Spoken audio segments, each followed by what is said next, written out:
ये इमरान खान ने खिताब में कहा कि जी मैं जा रहा हूँ कोर्ट में अपील के लिए। क्या जितने कोर्ट में बाकी चीज़ों में फैसलों में टाइम लगता है उतना ही टाइम लगेगा, या इसके लिए बहुत जल्दी में फैसले आएंगे? और क्या वो फैसले जिस तरह बाकी सियासी लीडरों के लिए आए हैं उसी तरह होंगे, या इसके लिए फिर इसको स्पेशल ट्रीटमेंट या लाडले वाला कोई बर्ताव रखा जाएगा? और ये पहला वाकयात नहीं है। इलेक्शन कमीशनों ने पाकिस्तान में बहुत सारे सियासी रहनुमाओं को नाअहल करार दिया है। बहुत सारे सियासतदानों के नॉमिनेशन पेपर्स जो है वो रद्द हुए हैं। बहुत सारे सियासतदानों को पाकिस्तान में जो है वो इलेक्शन लड़ने की इजाज़त नहीं दी गई है। वो इलेक्शन कमीशन ने पाकिस्तान नहीं दी है। ये जो कल हम टीवी पे सुन रहे थे, पीटीआई के वकला जो फरमा रहे थे कि जी इलेक्शन कमीशन को सजा देने का कोई इख्तियार नहीं है, मैं खुल के ये बात कहता हूं कि मैं किसी भी तबसरे में बैठने के लिए तैयार हूं। मैं ये भी बता सकता हूं कि कितने पीपुल्स पार्टी के रहनुमाओं को 2018 के इलेक्शन में उनके फॉर्म रद्द किए गए। इलेक्शन कमीशन ने उनको इलेक्शन लड़ने की इजाज़त नहीं दी। आरओज ने उनको इलेक्शन लड़ने की इजाज़त नहीं दी। डीआरओज ने नहीं दी। हाई कोर्ट्स ने जो है उनको इलेक्शन लड़ने की इजाज़त नहीं दी। बोला जी आपने ये झूठ बोला, आपने फलां झूठ बोला। और वही फॉर्म्स जब इमरान खान के लिए जाते हैं अदालतों में तो फिर काफ़ी कोर्ट्स कह देती हैं कि ये उनका पर्सनल मैटर है, ये उनका ज़ाती ज़िंदगी है। ये कैसे इस मुल्क में हो सकता है कि एक पॉलिटिकल पार्टी के लिए कानून दूसरा हो और इमरान खान के लिए कानून दूसरा हो? या तो कानून में अगर तब्दीली करनी है कानून में तब्दीली कर लें आप। अगर इमरान खान को कोई आप रिलीफ देना चाहते हैं, अगर इमरान खान आज भी लाडला है तो कानून में तब्दीली कर दें ताकि इमरान खान को कोई नुकसान ना पहुंचे, उसकी सियासत को कोई नुकसान ना पहुंचे। लेकिन ये नहीं हो सकता, और ये मजीद इस तरह अब नहीं देखा जाएगा कि सिर्फ इमरान खान के लिए तमाम कानून में नरमियां और बाकी लोगों के लिए दूसरा सुलूक। हमने देखा कि इस मुल्क का सबसे पुराने में पुराना केस, इस मुल्क में सबसे बड़े में बड़ी ज्यादती, इस मुल्क के आइन के खालिक का केस, इस मुल्क को एटमी ताकत देने वाले का केस, इस मुल्क को जमहूरियत देने वाले का केस, इस मुल्क की आवाम को आवाज़ देने वाले का केस, इस मुल्क को 90,000 कैदी छुड़वाने वाले का केस, सबसे बड़ी गैर कानूनी तरीके से जिसे हम अदालती कत्ल आज भी कहते हैं, वो शहीद जुल्फ़िकार अली भुट्टो का मुकदमा है। और जब मोहतरम आसिफ अली ज़रदारी साहब सदर पाकिस्तान बने तो मोहतरम आसिफ अली ज़रदारी साहब ने सुप्रीम कोर्ट में एक रेफरेंस दायर किया कि जी इसका फैसला करें। उस रेफरेंस के मोहरक़ात सबके सामने हैं कि क्या वो सज़ा जो दी गई थी, जिसको आज भी मैंने टीवी पे देखा है कि फाजिल जज साहब किसी कॉन्फ्रेंस में उस पूरे केस पे डिस्कशन कर रहे थे, वो केस आज भी सुप्रीम कोर्ट में पेंडिंग है। तो क्या बाकी मुकदमों के लिए टाइम है? अगर पंजाब में परवेज़ इलाही इलेक्शन हार जाता है और सुप्रीम कोर्ट के फैसले के इससे पहले चंद दिन पहले के फैसले की नज़र में वो बिल्कुल सही इलेक्शन का प्रोसेस होता है, तो रातों रात अदालतें खुल जाती हैं और जीते हुए कैंडिडेट को डिक्लेयर किया जाता है कि वो हार गया और परवेज़ इलाही के जो वोट माने जाते हैं। ये हमने रातों रात तो तमाशे देखे हैं कि रातों रात किस तरह सारी चीज़ें हो रही। लेकिन मेरा सवाल ये है कि जो सुप्रीम कोर्ट ऑफ पाकिस्तान में शहीद जुल्फ़िकार अली भुट्टो के अदालती कत्ल का रेफरेंस पड़ा हुआ है, बरसों बरस से पड़ा हुआ है, उसका फैसला कब आएगा? उस पर कब हमें इंसाफ मिलेगा? और उसके इंसाफ के लिए हम आज भी चाहते हैं, पाकिस्तान की 22 करोड़ अवाम चाहती है कि उस केस का फैसला सामने आना चाहिए। लोगों को पता होना चाहिए कि किस वक्त इस मुल्क की तारीख में क्या किया गया। वो मुल्क का मकबूल तरीन वज़ीर आज़म था, आइन का खालिक था। उस आइन की वजह से आज जितने भी आइनी इदारे मौजूद हैं, उस आइन का खालिक था वो। अगर उसके मुकदमे के लिए अदालतों के पास टाइम नहीं है और रातों रात और अर्जेंट एप्लीकेशन है इमरान खान के मुकदमे के लिए लग जाती हैं, तो क्या ये क्वेश्चन मार्क बनता है कि नहीं बनता? क्या इंसाफ के तकाजे पूरे हो रहे हैं या नहीं हो रहे हैं? और अगर मैं फिर कहता हूं, अगर इमरान खान को कोई एक्स्ट्रा ऑर्डिनरी रिलीफ जो कि हमेशा मिलता हुआ आया है, अगर दोबारा भी देना है तो बराए मेहरबानी कानून में तब्दीली की जाए। सिर्फ इमरान खान की वजह से खास ट्रीटमेंट का तासुर जो है वो बंद होना चाहिए इस मुल्क में, कि सिर्फ क्योंकि वो लाडला है, वो किसी का पसंदीदा शख्स है, वो हमेशा उसने गोद में बैठ के सियासत की है, गोल्डन स्पून्स में उसको जो उसको इक़्तिदार मिला, गोल्डन स्पून्स में उसको 3.5 साल इक़्तिदार चलने दिया गया, गोल्डन स्पून्स में उसको जो है वो तमाम कानून, उसके जो गैर आइनी कवानीन जो है वो पास कराए गए। और आज भी अगर उसको कोई स्पेशल ट्रीटमेंट मिलने जा रही है तो हमारी अपील होगी कि बराए मेहरबानी कानून को आप तब्दील करें, लेकिन कानून की धज्जियां ना उड़ाएं। ये नहीं हो सकता इस मुल्क में कि एक शख्स के लिए अलग कानून, एक पॉलिटिकल पार्टी के लिए अलग कानून और इमरान खान के लिए अलग कानून। मुझे यह भी याद है कि हमारे सिंध के सदर को इलेक्शन लड़ने नहीं दिया गया 2018 के इलेक्शन पे, और उस पर यह इल्जाम लगाया गया कि जी आपने अपने एक फैमिली मेंबर जो है वो छुपाया हुआ है। लेकिन वही एप्लीकेशन उसी साल में इमरान खान के खिलाफ लगी और उस पर मौजूदा अदालत ने कहा कि ये उसका पर्सनल मैटर है। भाई कब तक ये चीज़ें चलती रहेंगी? मेरा सवाल ये उठता है कि कब तक ये चीज़ें चलती रहेंगी कि एक शख्स के लिए अलग कानून और लाडले के लिए अलग कानून। अगर कोई एक पार्टी का शख्स उस पर इल्ज़ाम लगा कि जी आपने अपना कोई फलाना फैमिली मेंबर जाहिर नहीं किया तो आप तो इलेक्शन नहीं लड़ सकते थे, लेकिन एक दूसरी पार्टी का लीडर जिसने अपना एक फैमिली मेंबर जाहिर नहीं किया, बोले जी इसका फैमिली का पर्सनल मैटर है। तो इस तरह की चीज़ें जो हैं वो सवालिया निशान भी पैदा करती हैं, और उस तरह की चीज़ें जो हैं वो फिर मुआशरे में जो है वो तसादुम भी पैदा करती हैं।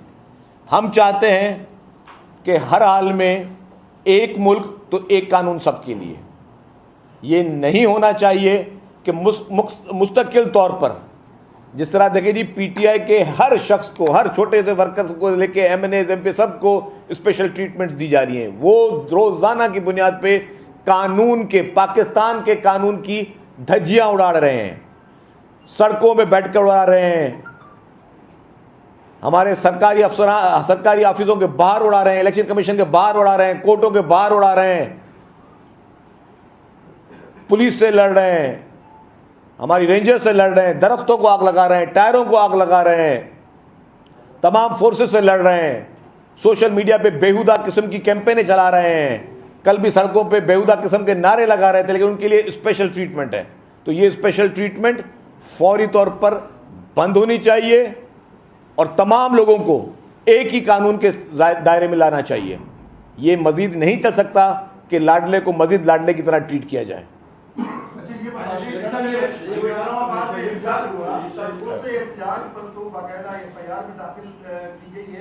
और जो लोग उसकी क़यादत कर रहे थे उनको नॉमिनेट भी किया गया, लेकिन यहाँ पर 4-5 घंटे चारा फैसल पूरा ब्लॉक रहा। सिंध हुकूमत कहीं पर भी मुतारिक नजर नहीं आई, ना कोई एफआईआर हुई है और ना ही किसी किस्म की जो है कोई कार्रवाई हुई है। तो ये आपने इनको ढील दी हुई है या कोई ढील है? नहीं, कोई ढील नहीं थी।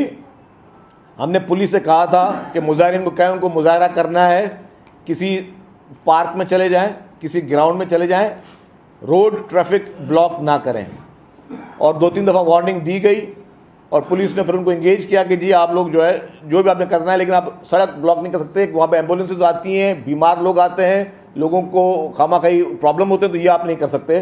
तो वो उस पर इंतज़ाम ने बात की। लेकिन इस्लामाबाद में कल जो हुआ कि एक एमएनए के उनके गार्ड ने फायर किए और उसके बाद पता चला जी आज उनको जुडिशल कर दिया गया, रिमांड भी नहीं दिया गया।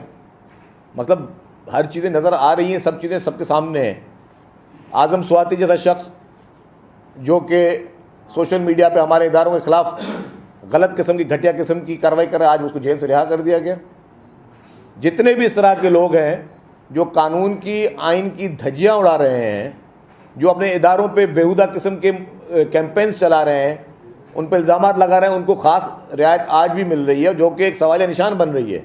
और इसको फौरी तौर पर ख़त्म किया जाए। कोई भी कानून से बालातर नहीं है। ये चर्चा आम है, ये चर्चा आम है कि हर मसले का हल इस्लामाबाद हाई कोर्ट, क्योंकि जिस कमज़ोर ग्राउंड पर इसको जो है ना नायल किया गया इमरान खान साहब को, तो आप नहीं समझते हैं कि इस्लामाबाद हाई कोर्ट इसको बिल्डोज कर देगा? देखिए जी, खदशात सबको हैं। आपको ये भी याद होगा कि काफ़ी लीडरान को तौहीन अदालत में इलेक्शन लड़ने नहीं दिया गया, नाअहल करार दिया गया, और इमरान खान जो कि तौहीन करता रहा, जजेस के नाम लेकर जजेस को धमकियां देता रहा, फिर उसको माफ़ी मिल जाती है। तो ये मैं वही बात कर रहा हूँ कि सवालिया निशान तो बहुत बनते जा रहे हैं। इमरान खान के खिलाफ एक चार्जशीट बनती जा रही, लेकिन फिर जिस चीज़ में इमरान खान को रिलीफ मिलता जाएगा, फिर कल को अगर वो कानून के से अगेंस्ट होकर मिल रहा है, फिर कल को आप वो सज़ा फिर किसी को नहीं सुना सकते। आप ये नहीं हो सकता कि आपने इमरान खान के लिए मतलब एक उसके लिए कोई कानून नहीं है इस मुल्क में, उसके मुंह पे जो बदतमीजी आए, जो जिस तरह की गुफ्तगू करे वो कर सकता है, जिस तरह का कानून तोड़ना चाहे तोड़ सकता है। कौन से इदारा के सरबराह को उसने निशाने पे नहीं लिया? उसने अदालतों को, जजेस को धमकियां दी, उसने इलेक्शन कमीशन के सरबराह, इलेक्शन कमीशन का सरबराह कोई आम शख्स नहीं होता, उसकी एक आईनी हैसियत है। उसके लिए जो गुफ्तगू इस्तेमाल करता है, आज तक क्या हुआ उसके खिलाफ? हमारे जो बाकी इस्टेब्लिशमेंट के हमारे इदारे हैं, उनके सरबराहों के खिलाफ कितनी बेहुदा किस्म की, घटिया किस्म की मुहिम वो शख्स चला रहा है, क्या हुआ उसके साथ? तो ये ज़रूर अवाम के जहन में सवाल उठ रहे हैं, और इसका हल यही है कि ऐसे शख्स को कानून के दायरे में रहकर अपने कैफिर किरदार तक पहुंचाया जाए। इमरान खान को एक दिन की भी अभी तक जेल नहीं हुई है, एक दिन भी सलाखों के पीछे वो शख्स नहीं रहा है। क्यों? क्या जो कुछ इमरान खान ने किया है, जिस तरह उसको ये ढील दी जा रही है, क्या ये ढील पाकिस्तान के 22 करोड़ आवाम को हासिल है? और क्यों? क्योंकि वो हर एक को धमका रहा है, वो धमके दे रहा है, वो एक पाकिस्तान का अंडरवर्ल्ड डॉन बनना चाहता है, वो पाकिस्तान का बाल ठाकरे बनना की कोशिश कर रहा है, वो पाकिस्तान की पीटीआई शिवसेना बन चुकी है इस वक्त। तो जो बदमाशी करे, शिवसेना, बाल ठाकरे भारत में मुसलमानों पे जुल्म करते हैं, वो हर किस्म की वो लोग जुल्म करते हैं, हर किस्म का कानून तोड़ते हैं, उनको कोई हाथ नहीं लगा सकता। तो पाकिस्तान में इमरान खान की शक्ल में एक बाल ठाकरे पैदा हो गया, और पीटीआई की शक्ल में एक शिवसेना पैदा हो गया। हुकूमत जो है आपकी है, ये सारी कमजोरियां आप गिनते जा रहे हैं कि उसको स्पेशल ट्रीटमेंट मिल रहा है, तो वफाकी हुकूमत फिर आप छोड़ दें, अगर उसके खिलाफ कोई कार्रवाई नहीं कर सकती आपकी हुकूमत, तो आप क्यों वफाकी हुकूमत में बैठे हुए हैं? देखिए जी, वफाकी हुकूमत कार्रवाई कर रही है, मैं वही बात कर रहा हूँ कि वफाकी हुकूमत कार्रवाई कर रही है। वफाकी हुकूमत मुकदमे भी दर्ज कर रही है, लेकिन उसको हर कोर्ट से, सेशन कोर्ट हो, हाई कोर्ट हो, सुप्रीम कोर्ट हो, हर जगह से उसको रिलीफ मिल रहा है। और हम वो कहते हैं कि जी आप केसेस को देखें, फेसेस को ना देखें। जो एक साबिक सरबराह कहते थे कि हम केस देखते हैं, फेस नहीं देखते, तो आप केसेस को देखें, जुर्म को देखें, जुर्म कौन कर रहा है ये ना देखें। और हर मुल्क में, हर तरक्की याफ्ता मुल्क में, हर मुल्क में जहाँ पे कानून नाफिज होता है, वहाँ पे केसेस को देखा जाता है, फेसेस को नहीं देखा जाता। लेकिन इमरान खान के और पीटीआई के केस में आप देखें तो यहाँ पे सिर्फ फेस देखे जा रहे हैं, केस नहीं देखे जा रहे हैं। शजीद साहब, कल इशारा फैसल पे जो एहतजाजी रैली निकली, एम्बुलेंसेस फंसी हुई थी, फिर इलेक्शन कमीशन तक जो कुछ हुआ, रोड जैम थे, लेकिन एक भी केस जो है वो दाखिल नहीं हुआ। आज फिर आईजी ऑफिस के सामने एहतजाज का ऐलान किया है पीटीआई वालों ने, क्या कैसे? देखिए जी, मैं वार्निंग देता हूँ सिंध हुकूमत की तरफ से कि जहाँ पे कानून को हाथ में लिया गया, जहाँ पे एम्बुलेंस को रास्ता नहीं दिया गया, आम पब्लिक को रास्ता नहीं दिया गया, रोड ब्लॉक की गई, वहाँ पे सिंध हुकूमत सख्त कार्रवाई करेगी, कानून के दायरे में रहकर करेगी, जो हमारा कानून कहता है उसके दायरे के रह में करेगी, और उसमें जो भी सख्त कार्रवाई होगी वो सिंध हुकूमत अपना और सिंध पुलिस अपना एक्शन जरूर लेगी। शकील साहब, आप बड़े बसीरत वाले और सीनियर सियासतदान हैं, तारीख का थोड़ा मुताला भी आपने किया होगा।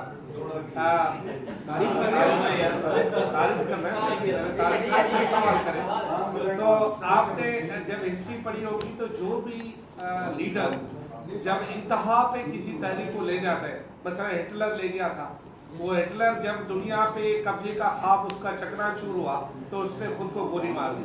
अब इमरान खान का जो इंतहा पे तहरीक अब कल जिस तरह हुआ तो डिक्लाइन की तरफ जा रही है, तो क्या इमरान खान हिटलर की तरह खुद को गोली मारेगा या कोई और रास्ता है? आप सीनियर सियासतदान के सिर्फ मुझे क्या मशवरा देंगे, उसके बाद अब रास्ता कौन सा बचा है? देखें जी, मैं कभी नहीं चाहूँगा जिस तरह अरबाब टांडो साहब आपने कहा कि इमरान खान खुद को गोली मारेगा, मैं ऐसी बात नहीं कर सकता। मैं ये कहूँगा कि अल्लाह उसको भी बड़ी उम्र दे। हाँ, हम हमारी सियासत में हम दुश्मनियाँ नहीं पालते, हम सियासत में कहते हैं जी मुखालफत होनी चाहिए। इमरान खान ने सियासत में मुखालफतों को दुश्मनियों में तब्दील किया। इमरान खान ने किसी चीज़ का लिहाज नहीं किया, उसने लोगों की अपने मुखालफों की फैमिलीज़ को जेलों तक डाला। ख़वातीन की हमारे मुआशरे में, हमारे पाकिस्तान में, हमारे कल्चर में बड़ा एहतराम और इज़्ज़त की नज़र देखा जाता है, चाहे वो आपके दुश्मन के भी घर वाले, उनको इज़्ज़त की नज़र देखा जाता है। इमरान खान ने वो सारे लिमिट्स क्रॉस किए और आप देखें कि इसी इमरान खान ने जिसने दूसरों की पॉलिटिकल मुखालिफ की फैमिलीज़ के लिए बात की, उसकी अपने घर की ख़वातीन उन स्कैंडल्स में सामने आई। आप देखें वो गोगी का स्कैम जो था, उसमें फिर बनी गाला की कौन सी खातून थी जो पैसे साथ रिसीव करती थी, वो बात सामने आई। फिर सिलाई मशीन वाली आंटी जो है वो जिस तरह उनकी चीज़ें सामने आई, तो ये सारी चीज़ें उसने इल्ज़ाम दूसरों पे लगाए, लेकिन उसके घर में करप्शन, इमरान खान के घर में करप्शन पलती रही और उन्हीं पैसों से ये फिर ये तोशा खाना के गिफ्ट्स वगैरह लिए गए जो ट्रांसफ़र पोस्टिंग पंजाब में होती थी, तहसीलदार पे, SHO पे, SP पे, महीने पे जो रेट्स चलते थे वहाँ पे। लेकिन इमरान खान ने पहला NRO किसको दिया? वो 2-3 दिन पहले मैं तकरीर सुन रहा था, इमरान खान के NRO की बात कर रहा था जी। इमरान खान ने जैसे पंजाब हुकूमत आई, पहले एंटी करप्शन कहा कि फराग गोगी के खिलाफ मुकदमा ख़त्म किया जाए। ये उस शख्स की असलियत थी, ये उसकी असलियत थी कि ये कहता ठीक है एंटी करप्शन अपना मुकदमा दर्ज करे, एंटी करप्शन अपनी इंक्वायरी करे, और अगर फराग गोगी उसमें बाइज्जत बरी होती है तो बेहतर है, लेकिन उसने मुकदमा ख़त्म करवाया और उसको आज भी मुल्क से भगा कर बैठा। अगर इमरान खान में इतनी इखलाक की जरूरत है, वो जो घूमने गई थी खातून, तो वापस आए, मुकदमात को फेस करें अपने मुल्क में। लेकिन ये सारे इमरान खान के फ्रंट मैन और फ्रंट लेडी जो थी इसकी, ये सारे मुल्क से बाहर फरार किए गए। इस शख्स का पूरा सियासी किरदार जो है वो झूठ, करप्शन, बदअमनी और बदअखलाकी पर ममनू है। इमरान खान कहते हैं कि वो बड़े लॉन्ग मार्च की तैयारी कर रहे हैं, तो सिंध में कोई पुलिस ने, सिंध हुकूमत ने कोई लिस्ट तैयार की है इनकी कोई गिरफ्तारी के लिए? और हलीम आदिल शेख के खिलाफ एक मुकदमा चल रहे थे। देखिए जी, सिंध हुकूमत किसी को जमहूरी तरीके में नहीं रोकती। इन्होंने लॉन्ग मार्च करने भले करें, लेकिन सवाल यह है कि लॉन्ग मार्च किस चीज़ पे कर रहे हैं। इमरान खान सिर्फ टीवी पे ये बता दे मैं इसलिए लॉन्ग मार्च कर रहा हूँ। अगर इमरान खान इसलिए लॉन्ग मार्च कर रहा है कि जी इलेक्शन जल्दी करवा दिए जाएं, तो मेरा सवाल यह है कि आईन पाकिस्तान के तहत असम्बली की मुद्दत जो है वो 5 साल है। उस असम्बली से इमरान खान खुद भागा है, किसी ने निकाला नहीं है। इमरान खान असम्बली में तहरीक अदम-ए-एतमाद ले आए, कल इलेक्शन करवा ले, आज इलेक्शन करवा ले, किसी ने नहीं रोका है। लेकिन असम्बली में अपनी अक्सरियत नहीं है और लॉन्ग मार्च करके करेंगे अगर आप, तो ये फिर प्रेसिडेंट के बाद पाकिस्तान में कोई भी हुकूमत अपना आइनी मुद्दा पूरा नहीं कर सकेगी। मिसाल के तौर पर, अल्लाह करे ऐसा कभी नहीं हुआ, कल को इमरान खान दोबारा वज़ीर-ए-आज़म बन गया और तमाम PDM या बाकी जमातें कहती हैं जी दूसरे दिन के दोबारा इंतखाबात कराओ, या एक हफ्ते के बाद बोलते दोबारा इंतखाबात कराओ, हम लॉन्ग मार्च लेकर आ रहे हैं, तो क्या इसी तरीके से हुकूमतें हफ्ता चलती रहेंगी? ये दुनिया में कहीं नहीं होता। उसने लॉन्ग मार्च का कोई जवाब इमरान खान के पास नहीं है, सिर्फ उस शख्स को अपनी ज़ात का फिक्र और किसी को नहीं। और मैं कहता हूँ आपका सवाल लॉन्ग मार्च करना है, मैं दोबारा रिपीट करता हूँ, अगर इमरान खान में जुर्रत है लॉन्ग मार्च करने की तो कौम के बच्चों को तकलीफ में ना लाए, अपने बच्चों को सामने लाए। इमरान खान की फैमिली और उसके बच्चे उस लॉन्ग मार्च को हेड करें, उसके बाद कौम के बच्चों को सामने लेके आए। मिलता है हाईकोर्ट से, तो क्या ये कहा जा सकेगा कि मुल्क के अंदर जुडिशियल मार्शल है? अगर इमरान खान को इस केस में, जिस केस में इलेक्शन कमीशन सैकड़ों सियासतदानों को डिस्क्वालीफाई कर चुकी है या उनके फॉर्म रद्द कर चुकी है या उनको इलेक्शन लड़ने से रोक चुकी है, अगर इमरान खान को इस केस में रिलीफ मिलता है तो मैं और कुछ नहीं कहूँगा, क्योंकि मैं कोई ऐसी चीज़ नहीं कहना चाहता जो कि कंटेम्प्ट ऑफ कोर्ट में हो या अदालतों के एहतराम में खुदा न खासा गुस्ताखी हो। मैं सिर्फ पढ़ूंगा इन्ना लिल्लाहि व इन्ना इलैहि राजिऊन। चलो सर, बिस्मिल्लाहिर्रहमानिर्रहीम। तो ये बता दीजिएगा कि जैसे ये सवाल था कि अगर उसको रिलीफ मिलता है तो पाकिस्तान पीपल्स पार्टी कोई अवामी ग्राउंड दिखाएगी या सिर्फ कानून को देखेगी? देखिए जी, पीपल्स पार्टी अवामी ताकत पर भी एतमाद करती है, पीपल्स पार्टी कानून और आइन पर भी एतमाद करती है, लेकिन ये सवाल मेरा ज़रूर मौजूद है। अगर देखिए जी क्या होता है, आप कोई भी शख्स किसी चीज़ में काम कर रहा है, किसी इदारे में काम कर रहा होता है, आपको क्या है, आपकी ड्यूटी है वो काम करना, आप तनख्वाह ले रहे हो उस काम की, तो आपको अपने पेंडिंग वर्क कंप्लीट करने हैं। हमारा सवाल सिर्फ ये है, इमरान खान के साथ आपने जो करना है अदालतों ने अदालत जाने, अदालतों का काम जाने, लेकिन पहले शहीद जुल्फ़िकार अली भुट्टो के रेफरेंस का फैसला सुना दें। क्यों दे रहे उसमें, क्यों वो फाइल जो है वो कबटों में पड़ी है, उसको अदालतों में ले आए उन फाइलों को, पहले उस केस में फैसला सुना दें, उसके बाद आपकी मर्ज़ी है, आपको फिर जिसको इमरान खान को जो फेवर देना है या out of the way Imran Khan के लिए कुछ करना है वो आपकी मर्ज़ी, लेकिन आप पहले उन केसेस का फैसला ज़रूर सुनाएं जो कि मेरे कायद, इस मुल्क के कायद, इस पाकिस्तान के कायद, इस एशिया के कायद, इस मुस्लिम दुनिया के कायद शहीद जुल्फ़िकार अली भुट्टो साहब का केस फाइनल पड़ा हुआ है।